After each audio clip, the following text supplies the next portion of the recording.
But yeah, it is really sad because now it's like this poor girl and this guy, and I wonder what he will tell the police. Like, was the motive just to hurt her? I mean, it makes sense, and like not to get too personal here, but it reminds me of some stuff in our past with someone you had dated where it's like they could, rather than hurting you, get to the other people to hurt Mhm. you at a Well, deeper because they know level. when you're like, you care about your family the most. Yeah. Oh god, it makes me sick. It really does. It's Well, so thanks for sad. bringing that up. You're Just welcome. kidding. You're welcome. Perfect. Really have dated some winners there, Amy. Just kidding. Just kidding. Still not learning at this ripe age. Okay, well, there's some cases that shock you, and then there's others that leave you struggling, like, how did this even happen? You can't believe it. And this next case is one of those. So on December 4th, police in Westminster, Colorado responded to reports of a suspicious death and made a horrifying discovery. Near Willowbrook Park, inside of a trash can, officers found a woman's body wrapped inside of a blanket.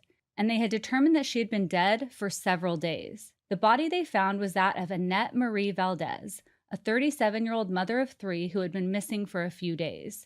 Annette was last seen alive around November 28th after spending time with family for Thanksgiving. And when she didn't return home and stopped responding to all her calls, her family immediately knew that something was wrong. And according to court documents, her ex-boyfriend and father of her children, Thomas Lee Perales, was the last person to be seen with her. Police had said that Thomas killed Annette sometime during the weekend after Thanksgiving during an argument. But what he did after that was the most shocking part. It wasn't an attempt to cover up this crime like we often see. It was something far more chilling.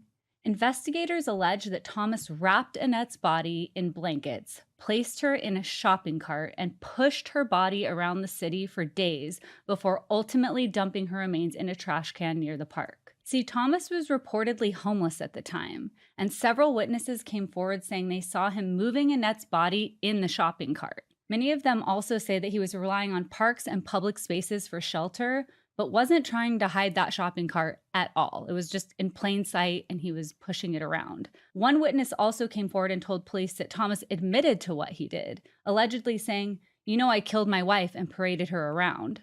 And what makes this even more difficult to hear is that it wasn't a surprise to anyone, including law enforcement. And we also, unfortunately, hear this all the time. And this case is no different. Thomas and Annette had long documented history of divorce.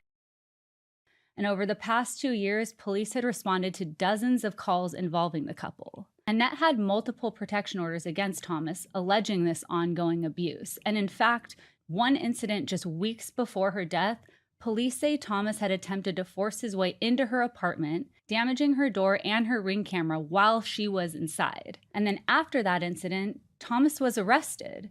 But despite everything he had done, he was released from jail on November 21st, which was just 1 week before Annette was last seen alive. And after Annette's body was found, Thomas was then charged with first-degree murder, tampering with a deceased human body as a habitual offender, and multiple violations of a protection order. And prosecutors unfortunately say that this case reflected a pattern of escalating violence and repeated system failures that left Annette exposed to the person that was most likely going to kill her.